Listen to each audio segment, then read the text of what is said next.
So for thousands of years, philosophers have asked these questions, what makes for a good society or indeed the good life? And this includes theories of how we experience well-being, what it even is, whether that's personal well-being, social well-being, and so on.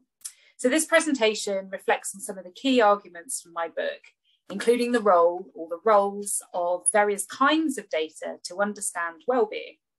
Now, it's a book of two halves, and the first half establishes well-being data, like their origins, whether that's like how they've been used in policy, the technological contexts of their development and so on, as well as their social effects. What do they do? What can data do to improve social and cultural policy, practice and research? Data are a cultural product is kind of one of my key arguments. They're not necessarily these neutral things that we think they are. Now, the second half of the book focuses on a specific area of social policy, which is cultural policy. And it argues that cultural policy was set up based on this idea that it had an inherent relationship to well-being, something that I call the cultural well-being relationship. But crucially, what the book does is to review ideas of data and how they're used, and ideas of well-being and how they're used as something that are cultural.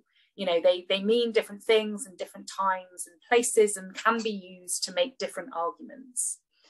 We're also going to look at how I do what I call following the data, by which I mean I look under the hood or the bonnet, if you're English like me, of what well-being data does in research. And then I kind of follow well-being data around to understand the limits of the claims that can be made using well-being data and the origins and the contexts in which they come from. And I argue that this is a really good way of revealing existing gaps in social policy, as well as the practices that lead us to social policy decisions, specifically around data use. Okay, so what even are well-being data? Well, well-being data can be anything that's about the well-being of people and populations. So that means it goes back thousands of years, 6 even, if you want to count the Sumerians counting on clay tablets, and the Roman censuses like you see here. But when you think of well-being data, you probably think of statistics. And you'd be right, because the modern term statistics was in fact coined with the invention of a new system of accounting for national governance to ascertain the quantum of happiness with a view to using these data to govern a nation better. So in other words, the term statistics was already aligned with an idea of happiness and an idea of governing nations. So population statistics became more of a feature in the mid-19th century, really, with things like the beginnings of what looks like the modern census. And as you can see here, someone's really kindly annotated in biro of this image that I nicked from the internet, that this is a census from 1891. And what's kind of interesting when you historicize censuses is the kinds of questions and the kinds of data points haven't necessarily changed that much in the last 150 years or so, despite kind of recent controversies over the questions and how we categorize people. Now, when population statistics, they evolved beyond individual nations wanting to understand its own populations better to govern them, to becoming this kind of international movement, specifically just after the end of the Second World War. And with 1947 saw the introduction of the International Statistical Commission, which also saw not only this idea about sharing data and understanding how to fuel social progress, but an interest in improving data variety and data quality. It wasn't just markers of birth, life and death, where people lived, where they moved to, that we were interested in. We wanted to understand how people thrive. And this is the beginning of what's called the social indicator movement. However, when you think of wellbeing data, you might also be thinking of something like this Fitbit that came along, obviously, in the kind of what I want to call the beginning of the 21st century, but it's probably very bad historically. And with the invention of Fitbits, wellbeing data isn't just about governments or international commissions wanting to understand wellbeing data, but it becomes individualized. We are not only learning like how to manage our well-being, but we're kind of in charge of managing our own well-being data, supposedly. That's if, of course, we're prepared to share it with private companies. Now, much of the well-being data that I encounter when I look at policy making indicate that really a lot of the time when we're talking about well-being data, we may not be interested in health data that much at all. In the early 2010s, this idea of subjective well-being came to the fore and was introduced in a number of international surveys and national surveys. Well, I say introduced, was kind of proliferated en masse. So it's not like people hadn't asked questions about how people felt their well-being was before, but what we saw in the early 2010s was becoming a mass drive. And these questions are actually, as I say, more to do with how people feel, but they're also there to help us understand how interventions in our lives through social policy making, or indeed through big business, affects how we feel and how we interact with each other in our everyday lives. And this, if you like, kind of goes back to some more of the ideas of what theories of well-being were for a couple of thousand years ago. You know, like, is it emotional well-being? Is it personal well-being? Is it how we all live together and how stuff all joins together? And this was called the second wave of well-being. The first wave of well-being being the social indicator movement that emerged shortly after the International Statistical Society. But this second wave of well-being is what really changed the way that policymaking uses well-being data. And what I think is quite interesting is that big data haven't made their third wave yet, or at least they haven't been conceptualized as doing so. And although like big data have all these possibilities in terms of the speed and the size and the velocity of what can be known, and although a lot of public services are increasingly data driven, decisions and how they're made using wellbeing data haven't changed that much. And so you may have heard the phrase, data is the new oil of the 21st century. Except it isn't, is it? Data has in fact oiled thousands of years of progress and exploitation, where well-being was understood in material terms, whether that's financial or food or troops. And the starting point for most of my research questions is, what is it that doesn't make sense about this claim, or what is it that doesn't work? And so by following the data, I try to flip the hood of bodies of research or individual case studies to look at how data and evidence have worked in a specific context, to understand, to try and kind of interrogate and unpick some of these questions of some of the limitations and some of the questions that I have. So we can follow the data backwards, as I've done really briefly, to historicize wellbeing data to understand something about the social and political context of them, or we can follow them around, going in different directions to see where they end up, into newspaper headlines and how media and comms work with different kinds of wellbeing data.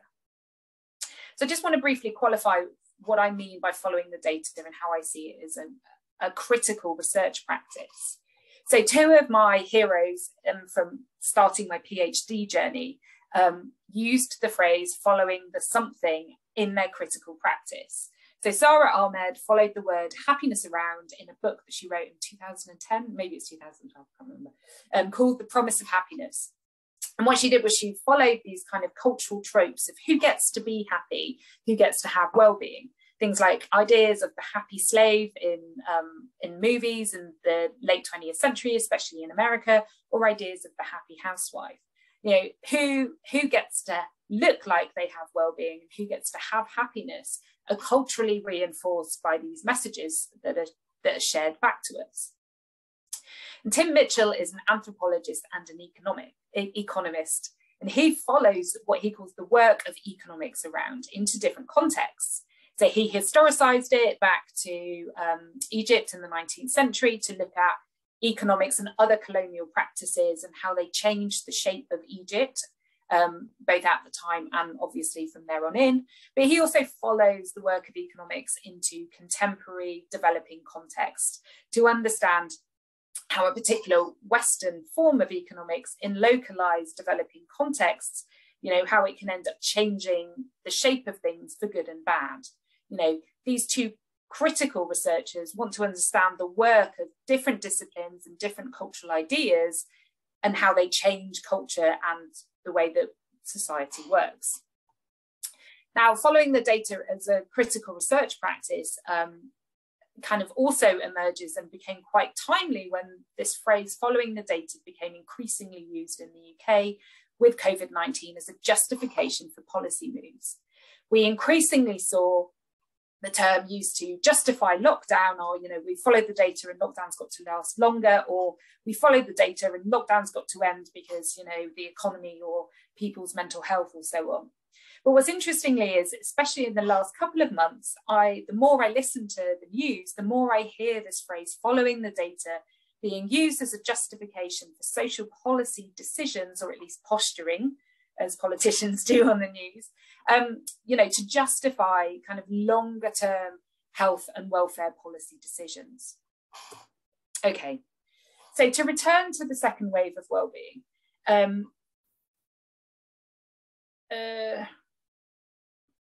second wave of wellbeing, what we're going to do is follow the second wave of wellbeing and subjective wellbeing data in two ways. We're going to look at this idea of happiness as a new science with new measures, and we're also going to look at happiness as a new science of aspiration.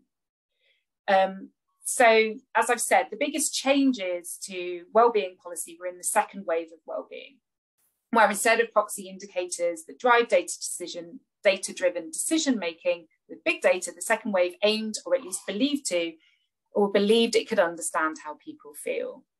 So this means that if you can establish how a certain person feels at a particular time, say before COVID, and have data for how they feel periodically after that, you can arguably track the impact of environmental conditions on people, i.e. the impact of COVID or COVID-related policies. And COVID was kind of awesome for the main protagonists of this second wave of wellbeing, because it kind of gave us common sense rationale for this way of measuring wellbeing and how it gets used in policy. And so chapter 4 follows subjective wellbeing data to these two key moments of developing the measures and kind of establishing this new science. And so the measures that I want to talk about are the ONS4, which derive from these 4 questions.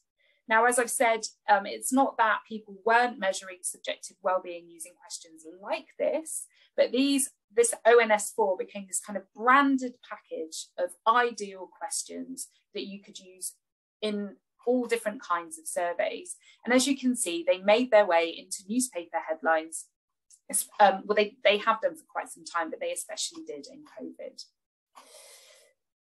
So then, in terms of establishing what the new science of happiness meant, this guy, Richard Layard, or Lord Richard Layard, was crowned or coined, he wasn't crowned, the happiness czar back in the early 90s. And in 2006, he wrote this book called Happiness: Lessons from a New Science. And this book is based on a series of public lectures that he gave in the LSE called Happiness: Has Social Science a Clue? And so if you look at the website for the LSE's wellbeing programme, it says that research from the programme has been devoted to understanding the causes of wellbeing and how wellbeing affects other outcomes that policymakers care about, such as education and physical health.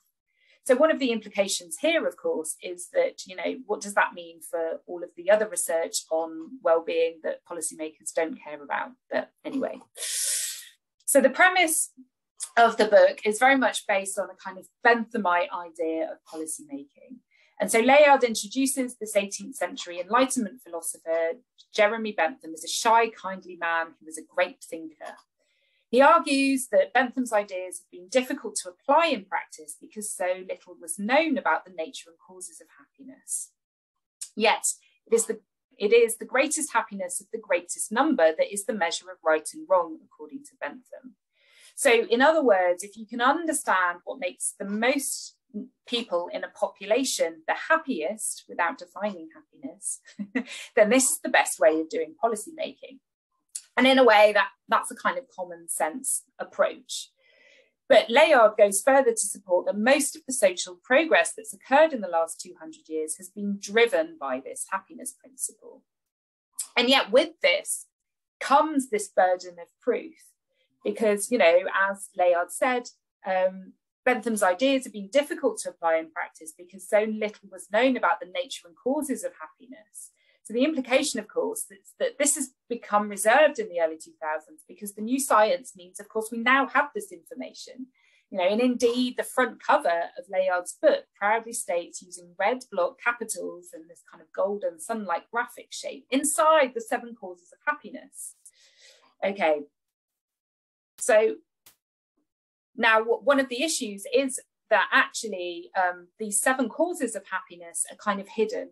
They're hidden in a subsection of the subsection on page 89 of the book. And so one of the key issues, one of the key things about the new science of happiness was its ability to communicate clearly and simply the benefits of well-being data and also the messages from what was being learned.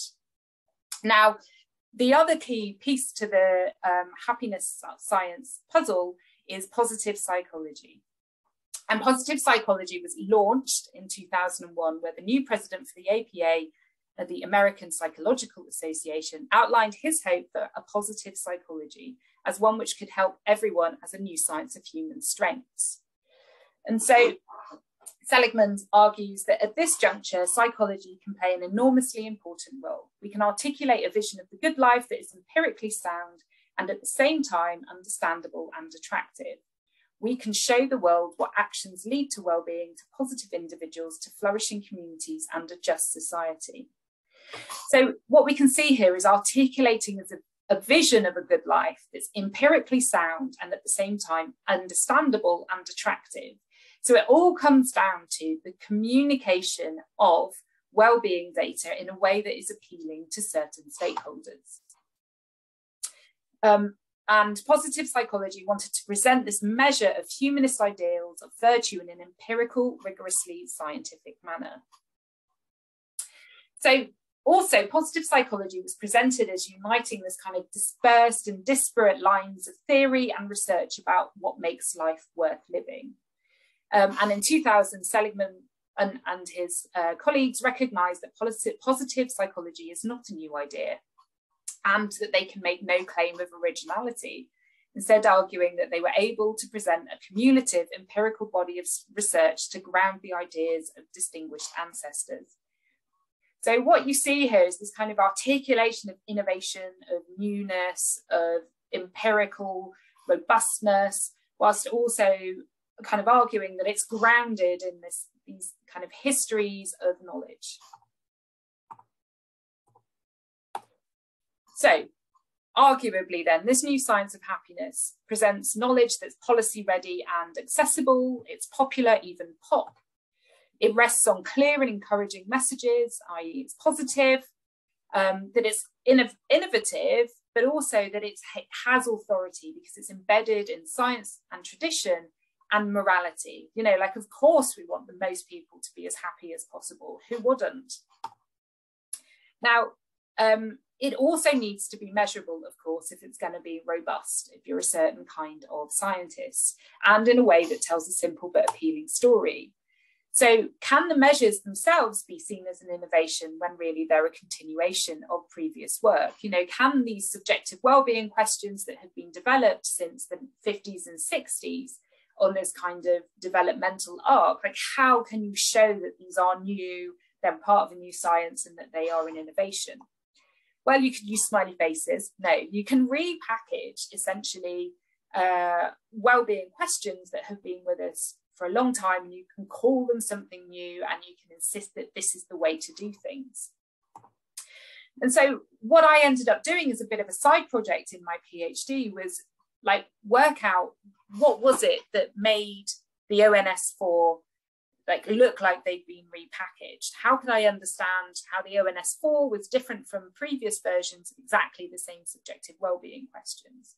And so I found myself on the ONS archives trying to understand, you know, like what happened before the measures were decided or the questions were decided on. You know, what other kind of research established these were the questions, this was the exact wording, and so on. I'm not going to lie, this was not an easy task. It was pretty well hidden. But eventually I managed to find some outputs from a number of things like advisory group meetings and the outputs and reports from some qualitative research where psychologists had actually tested some of the measures. So that's what I'm going to just present really quickly now. So one of the questions overall, to what extent do you feel that things in your life are worthwhile? This question was tested on a number of different people, and those who trialed the questions came up with a number of key concerns. So one was the amount that answers are affected by social desirability, leading to inflated scores. No one wanted to kind of admit that they didn't have a worthwhile life to a complete stranger or indeed anyone that they knew. But also the question was not understood by those with either lower educational attainment or those from lower socioeconomic backgrounds. And of course, those two categories overlap quite a lot, unfortunately. But apparently one of the findings was that this group simply did not understand the term worthwhile. There was also this uncertainty about the time frame within which to consider the question, like overall to what extent. I mean, that's not really common parlance. And you know, but people didn't really understand how they could separate how they felt there in the moment from how they felt in the moment that their life was overall. So there were a number of practical limitations to the question. But beyond that, there were a number of findings that were more concerning. So one of these findings was that for the most vulnerable respondents, answering this question was distressing, and in some cases, respondents became visibly upset. Now, for a researcher of well-being, this is like a horrendous thing to read. The idea that these kind of neutral, objective, subjective well-being questions are being used all over the place now, and yet are causing people, or potentially causing people, some distress, i.e. they're worsening their well-being. So what is the act of measuring well-being for, if it's not to essentially look at improving well-being in the long term? Another recommendation was that it's recommended that the ONS investigate the possibility of creating some kind of flyer that interviewers can leave with respondents, which tells them where they can seek help if it's required. Now, I couldn't find any evidence or record of whether this was introduced, but I find it quite unlikely, mainly because the subjective wellbeing questions are used on, in a larger battery of questions, whether that's questions on the labour force survey about the kind of job you do and how many hours you work and how you commute, so it's unlikely that you could preempt how someone was going to feel sensitive to any one of the issues that might come up or be a trigger in any one of these questions. So when it came to finding minutes that could look at the impact of this trial research and how it could have maybe impacted on how the Office for National Statistics used these measures, what I could find was something in the minutes, which was from Layard here, in which he called the ONS for the work of the ONS. Like that was their priority for the wellbeing agenda in the UK, which was larger than the ONS 4. And he says, the UK is less likely to set international agenda if it's introducing unnecessary changes. So, there I think is this is a really important issue for data communications. Like you have one group of people communicating that these measures and these questions might be problematic, and then you have another person saying, no, we can't change the communications. Don't go off message. It's really important that the ONS 4 does the work of the ONS and changes international data and data policy. Now, if you follow the ONS 4 forward in time, you can actually find a number of research projects since to assess the impact of this as an intervention to improve wellbeing. So a number of requests for evidence from organisations such as the What Works for Wellbeing Centre and so on. So the point is that the ONS 4 are incredibly influential, but that also there's been these moments of evaluation to evaluate their impact. But given the nature of these kind of evaluation exercises, I'm not entirely sure that they would pick up on perhaps negative impacts as implied by the research at the beginning of the project. So what else has happened with this subjective wellbeing data? Well, it's quite heavily used by the cultural sector, because of course the cultural sector feels as if, like, if you participate in the arts, not only is the arts and health movement a big part of that, but it also can make you happier or more energetic or offer you opportunities to socialize and all these other dimensions of well-being. And so these subjective wellbeing data started to be increasingly used in exploratory models to understand the value of different kinds of cultural activities as a way of understanding social policy making better. And you end up with this kind of research with these ridiculous headlines like "Dancing makes people as happy as a 1600 pay rise," and an excuse to print a picture from the nation's favourite TV show, Strictly. Whereas, of course, big data, you know, we're spending quite a lot of time, especially in critical data studies and critical policy studies, that's looking at the uses of big data, kind of really cautiously suggesting that big data have limitations. You know, we need to be careful of all the bias in AI and the training data sets and so on. And so while these new subjective wellbeing data are all well and good, essentially a lot of what they can answer is still exploratory, and the models that are used to model them in social policy contexts remain exploratory. Now, I'm not against exploratory modeling, and I'm certainly not against playing with big data to see what we can find.